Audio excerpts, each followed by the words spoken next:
घरों में पेट के रूप में रखने के लिए मछलियाँ बेहतरीन होती हैं और ये देखने में ब्यूटीफुल होने के साथ ही एकदम शांत होती हैं तथा इन्हें रखना और मेंटेन करना बहुत ही सस्ता और आसान होता है। वैसे घरों में पाले जाने वाली अधिकांश फिशेस जिसे हम एक्वेरियम शॉप से खरीद के लाते हैं वो ट्रॉपिकल इन्वायरमेंट में रहती हैं जहाँ पर पानी का टेम्परेचर बहुत ज़्यादा फ्लक्चुएट नहीं होता। लेकिन अगर आप नॉर्थ इंडिया जैसे कि दिल्ली, यूपी आदि शहरों में रहते हैं तो इन जगहों में ठंड के मौसम में टेम्परेचर बहुत कम हो जाता है। तो ऐसी कंडीशन में काम आते हैं ये ऑटोमेटिक वाटर हीटर जो कि एक्वेरियम के टेम्परेचर को कांस्टेंट रखने का काम करते हैं। So hello everyone, I am Anurag and today I will tell you about the use of fully submersible automatic aquarium heater.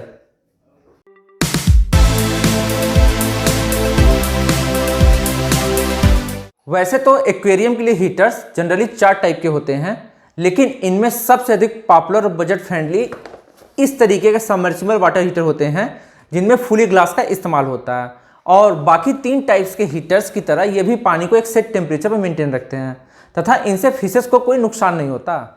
मेरे पास RS इलेक्ट्रिकल के 2 ये फुली सबमर्सिबल वाटर हीटर हैं। RS इलेक्ट्रिकल इंडिया में अपने मोल्डेड एक्वेरियम और aquarium से related products के लिए काफ़ी फेमस है। तो इसका जो ये पहला हीटर है वो 75 वाट का है जिसका मॉडल नंबर RS108 है, और वहीं ये दूसरा जो है वो 100 वाट का वाटर हीटर है जिसका मॉडल नंबर RS208B है। तो इसके बाकी फीचर्स देख लेते हैं। तो यहाँ पे इसके कुछ बेसिक फीचर्स लिखे हैं कि यहाँ पे इसको कैसे लगाना है। तो इसमें ये 2 गाइड इंस्ट्रक्शन दिए गए हैं कि हमेशा या तो स्ट्रेट लगाइए हॉरिजॉन्टली या तो वर्टिकली, इसे तिरछा करके या टिल्ट करके या फिर इसे सैंड के नीचे किसी ऑब्जेक्ट से टच करा करके नहीं लगाना है। वहीं पीछे भी वही सेम चीज़ दी हुई है। और वहीं इस साइड इसमें इसके कुछ बेसिक फीचर हैं जैसे एडजस्टेबल टेम्परेचर इंडिकेटर जो कि 68 डिग्री से लेकर के 89 डिग्री फ़ारेनहाइट यानी कि 20 डिग्री से 32 डिग्री सेल्सियस के बीच में आप इसमें टेम्परेचर को सेट कर सकते हैं। और दूसरा इसमें फीचर लिखा है सप्लाइड विथ टेम्परेचर सेट, मतलब 24 डिग्री सेंटीग्रेड पे इसको कंपनी से एडजस्ट करके दिया है जिसे आप 20 से 32 के बीच में अपने हिसाब से इसको एडजस्ट कर सकते हैं। वहीं इसका इलेक्ट्रिकल पैरामीटर ये 50 से 60 हर्ट्ज दोनों में काम करता है और टोटली सबमर्सिबल, और ये सेफ एंड रिलायबल और नोवेल एंड ब्यूटीफुल डिज़ाइन। तो ये कुछ फीचर यहाँ पे लिखे हुए हैं। 75 वाट है। वहीं पे इसका वाटर सिलेक्शन लिखा हुआ है कि इतने टेम्परेचर डिफरेंस के लिए कितने वाट का इसमें हीटर आप अपने एक्वेरियम में लगाएं। जैसे ये 15 डिग्री का अगर टेम्परेचर डिफरेंस है, यानी कि जैसे आपका टेम्परेचर घर का 5 डिग्री सेल्सियस चला गया है पानी का, तो उसको 20 डिग्री लाने के लिए आपको 20 लीटर पानी में 50 वाट। वैसे मैं आपको स्क्रीन पे इसमें कितने वाट में और या फिर कितने लीटर में या कितने फीट के एक्वेरियम के हिसाब से जो है सारा डिटेल में लिख देता हूँ, और इसी चीज़ को आप डिस्क्रिप्शन बॉक्स में भी आप जा करके पढ़ सकते हैं। वहाँ पे उस हिसाब से आप कितने वाट का हीटर लेना है उसे सेलेक्ट कर सकते हैं। तो मैं दोनों ही हीटर्स को खोल करके आपको दिखाता हूँ। तो इसमें ये 2 सबसे पहले ये सेक्शन के लिए दिया गया है, ये सपोर्ट के लिए। अब इसे बाहर निकाल देता हूँ, और ये रहा सिंपली हीटर जिसमें ये अंदर के साइड ये कॉइल लगा हुआ है और ये बैक में सपोर्ट के लिए यहाँ पे ये कैप दिया हुआ है। वहीं जो इसका केबल का लेंथ है ये लगभग 90 सेंटीमीटर है, मतलब कि 1 मीटर से थोड़ा कम, और ये दोनों का ही लगभग केबल कॉर्ड का लेंथ लगभग सेम है। तो यहीं पे आपको इसका ये बेसिक फीचर मिलता है। यहाँ पे ये टेम्परेचर को एडजस्ट करने के लिए, और ये इसका इंडिकेटर है जिसे मैं आपको भी जला करके भी दिखाऊंगा। तो आप यहाँ से नॉब को अंदर के साइड इसे दबा करके इसे कम या फिर ऐसे ज़्यादा इसको कर सकते हैं। तो यहाँ से ये इसका टेम्परेचर सेट हो जाएगा। ये बहुत आसान है, डिस्प्ले यहाँ पे टेम्परेचर दिखता है। तो मैं इसे 26 डिग्री पे सेट कर देता हूँ। तो ये देखिए 26 पे यहाँ पे सेट हो गया। तो इसमें बेसिक इतना जो एरिया है वो कॉइल का है और इतना नॉर्मल, लेकिन आप जब भी इसको लगाएं पूरी तरीके से सबमर्ज करके ही लगाएं। मैं आपको इसे सबमर्ज करके भी दिखाऊंगा।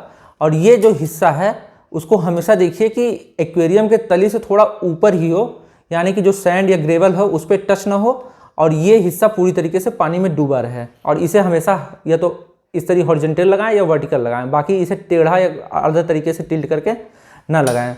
वहीं ये दूसरे को खोल के दिखाता हूँ, ये 75 वाट वाले का। इसमें भी ये 2 पाइप इसको सपोर्ट के लिए दिया गया है। और ये तो आप देख रहे हैं ये 75 वाट के हिसाब से इसकी जो कॉइल की साइज़ है, मैं इसे निकाल के दिखाता हूँ, ये इतना डिफरेंस आ गया। वैसे ये आप टेम्परेचर सेट करने के बाद से ये ऑटोमेटिक ये ऑन ऑफ होता है। और मेरे पास एक और इसका हीटर है, तो इसे ब्रेक होने के बाद जनरली मैंने देखा है मछलियों को शॉक नहीं लगता। वैसे आइए मैं इसे सेट करके आपको दिखाता हूँ। आप इसे लगाने से पहले इसका जो कैप है नीचे के साइड, इसे आप लगा लें। और ये जो 2 दिया है होल्डिंग के लिए, आप इसे इस तरीके से इसमें सेट कर सकते हैं। ये सक्शन है, आप एक्वेरियम में एक बार इसको चिपक जाने के बाद ये निकलेगा नहीं। इस तरीके से आप देख सकते हैं। हाँ, इस बात का ध्यान रखें कि आप इसे इसके अंदर डालने से पहले एक बार इसका पावर ऑन करके चेक ना करें, क्योंकि अगर ये टेम्परेचर गर्म हो जाएगा और ये पानी में डालेंगे, ये तुरंत ये फट जाएगा। तो हमेशा यही एडवाइस किया जाता है कि आप इसमें एक्वेरियम में इसे लगाने के बाद लगभग आधे घंटे बाद ही इसमें फिश को डालें। और इसे निकालने से पहले भी या फिर आप कभी भी एक्वेरियम का पानी चेंज करें तो आधे घंटे पहले इसे बंद कर दें। ये बहुत मस्ट है। मैं आपको वीडियो के लास्ट में दिखाऊंगा कि मैंने ये गलती की तो मेरे हीटर के साथ क्या हुआ। तो आप इसे सिंपली यहाँ तक इसे पानी में इसे डिप कर दें, और ये जो पोर्शन है हमेशा इसे सैंड या फिर ग्रेवल से टच ना हो। तो इस तरीके से आप इसे ले जा करके यहाँ पे ऐसे इसे सेट कर सकते हैं। तो पानी के हिसाब से इसका लेंथ भी आप हमेशा चेक कर लें। तो दूसरे हीटर को भी आप दूसरे एक्वेरियम में इसी तरीके से लगाएंगे तो यहाँ से सामने आपको ये दिख जाएगा। तो आप इसे बाहर निकाल करके इसे ऑन ना करें या फिर तुरंत इसे चालू करने के बाद इसको बाहर ना निकालें। मैं इसे अंधेरे में इसे ऑन करके दिखाता हूँ। अभी जलाएंगे तो ये दिखेगा नहीं कि पानी गर्म हो रहा है कि नहीं हो रहा है। तो इसे अंधेरा करके मैं आपको दिखाता हूँ कि ये हीटर किस तरीके से जलता है।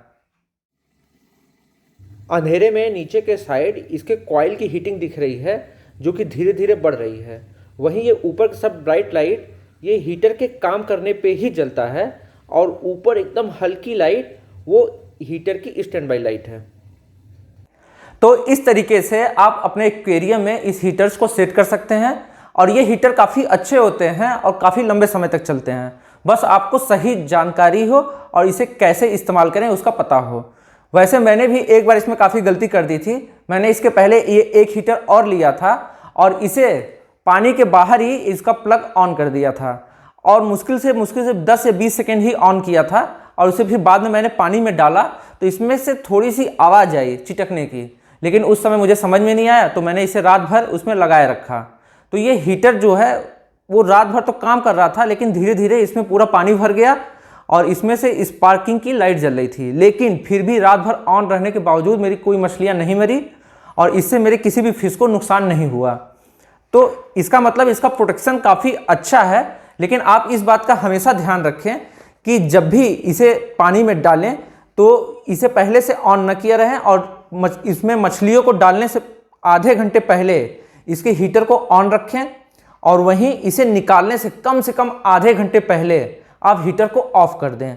बस आप इतना सा केयर करेंगे और इसे सही तरीके से लगाएंगे तो ये आपका साथ काफ़ी लंबे समय तक देगा। और इसे लगाने से एक्वेरियम हीटर्स, एक तो मछलियाँ सडन टेम्परेचर के जो डिफरेंस होते हैं उससे बची रहती हैं, वहीं दूसरा इन्हें कई ढेर सारी फंगस या फिर वाइट स्पॉट जैसी कई सारी बीमारियाँ जो ठंड में होती हैं वो भी नहीं होंगी। तो आप इनका इस्तेमाल करिए और अपने मछलियों को स्वस्थ रखिए। तो आपको मेरा ये वीडियो कैसा लगा मुझे कमेंट करके जरूर बताएं। वहीं इस वीडियो को लाइक एंड शेयर करने के साथ मुझ पर अपना प्यार और सपोर्ट बनाए रखने के लिए मेरे चैनल को सब्सक्राइब जरूर करें। धन्यवाद।